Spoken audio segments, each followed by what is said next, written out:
আসসালামু আলাইকুম। আমি অটোক্যাডে কিভাবে এরিয়া বের করতে হয় সেটা দেখব। প্রথমত আমি অটোক্যাডটা ওপেন করলাম, ওপেন করে একটা নতুন পেজ নিলাম। F7 দিয়ে আমি গ্রিডটাকে বন্ধ করে দিলাম। এখন আমি একটা পলিলাইন টানবো।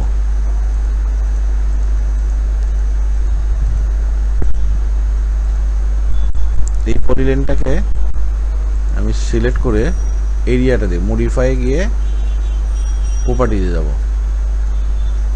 এখানে এরিয়াটা দেখাচ্ছে 190.3271 এত স্কোয়ার মিটার। আমি এটাকে সিলেক্ট করে কপি করব।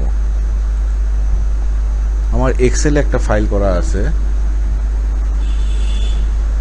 এখানে এরিয়া নামে। এখানে আমি